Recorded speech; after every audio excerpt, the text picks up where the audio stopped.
யார் இந்த ஆனந்த தேரர்? முஸ்லிம்கள் தமது பூர்வீக கிராமங்களில் கொட்டில்கள் அமைத்து குடியேறியிருந்த வேளை ஆயிரக்கணக்கான பிக்குகளுடன் மரிச்சக்கட்டிக்கு சென்று அவர்களை வெளியேறுமாறு அச்சுறுத்தியவர்தான் பாகியங்களை ஆனந்த தேரர். அகதி முஸ்லிம்கள் மேல்குடியமர்த்திருந்த மரிச்சக்கட்டி பிரதேசத்தில் அரச மரங்களை நாட்டியவர். முஸ்லிம்கள் மீதான இனவாத பிரச்சாரங்களை சமூக வலைத்தளங்கள் ஊடாகவே இவர் ஆரம்பித்தார். නොසණ්ඩාල මිනිස්සුන්ගෙන් මේ මහා වන විනාශය වළක්වා දෙන්න ඊළඟ වැදගත්ම කාරණාව තමයි රිචාඩ් බදුද්දීන් මහත්මයා කුඩු බිස්නස් කරනවා. අපි කුඩු බිස්නස් කරන්නේ කොළඹයි විතරයි, කොළඹ දේශපාලකයන් විතරයි. වගකීමෙන් කියනවා අපි අභියෝගයක් කරනවා රිචාඩ් බදුද්දීන් මහත්තයට. අභියෝගය පුළුවන් නම් බාර ගන්න. රිචාඩ් බදුද්දීන් මහත්තයාගේ හෙන්චයිල විසින් මේ රටේ ඉතා දැවැන්ත සූක්ෂම කුඩු ව්‍යාපාර සිද්ධ කරනවා. ඒක රිචාඩ් බදුද්දීன் முஸ்லிம்களின் மீள்குடியேற்றத்துக்கு எதிராக 58 பக்கங்களை கொண்ட அறிக்கை ஒன்றை ஜனாதிபதி மைத்திரிபால சிறிசேனவிடம் கையளித்தவர் இவரே.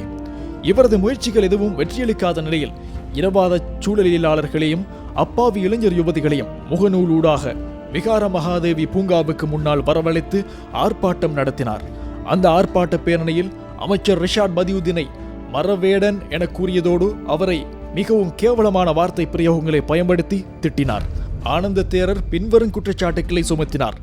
வில்பத்து காட்டில் அமைச்சர் ரிஷாட் பதியுதீன் காடுகளை அழித்து அகதி முஸ்லிம்களை குடியேற்றி வருகிறார். அத்துடன் பிற மாவட்ட முஸ்லிம்களையும் குடியேற்றுகின்றார். வில்பத்து காட்டை பயன்படுத்தி அமைச்சர் ரிஷாட் போதைப் பொருள் கடத்தலை மேற்கொள்கிறார். அமைச்சர் ரிஷாதின் செயற்பாடுகள் தேசிய பாதுகாப்புக்கு பாரிய அச்சுறுத்தலாகும். ஆனந்த தேரரின் இவ்வாறான பொய்க் குற்றச்சாட்டுகளுக்கு எதிராக குருந்துவத்த போலீஸ் நிலையத்தில் அமைச்சர் ரிஷாத் முறைப்பாடொன்றை செய்திருந்தார். தனது சட்டத்தரணி ஊடாக 100 கோடி ரூபாய் நஷ்டஈடு வேண்டி கோரிக்கை கடிதம் ஒன்றையும் அனுப்பினார்.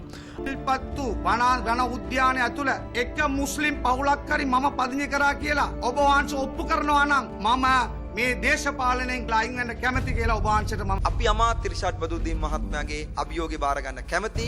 විල්පත්තුව සම්බන්ධව අනන්ත අපේ ගාව තොරතුරු තියෙනවා. ඔහු විසින් ඉදිරිපත් කරන ලිපි ලේඛන අපි ගාව තියෙනවා. ගිය රජයේ කාලේ ඉදිරිපත් කරපු ලිපි ලේඛන අපි ගාව තියෙනවා. ඒ සියලු තොරතුරු සහ ඡායාරූප වීඩියෝ පට අරගෙන අපි මේ සාකච්ඡාවට සූදානම් පිටයි සිටින්නේ. அமைச்சர் ரிஷாத் கொழும்பில் ஏற்பாடு செய்திருந்த ஊடகவியலாளர் மாநாட்டில் ஆனந்த சாகர தேரரை பகிரங்க விவாதத்துக்கு வந்து அவற்றை நிரூபிக்குமாறு சவால் விடுத்தார்.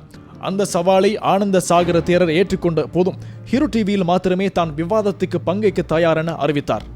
வில்பத்துவின் உண்மைத்தன்மையை எடுத்துக் கூறுவதற்காகவும் 74% சிங்களவர்கள் 10% முஸ்லிம்களை தவறாக எண்ணக்கூடாது என்பதற்காகவுமே அமைச்சர் ரிஷாட் இந்த விவாதத்தில் கலந்து கொள்கிறார். இதனைத் தொடர்ந்தும் வளரவிடாமல் முடிவு கட்டுவதன் மூலமே 2 இனங்களையும் மோதவிடாமல் பாதுகாப்பதே அமைச்சரின் எண்ணம்.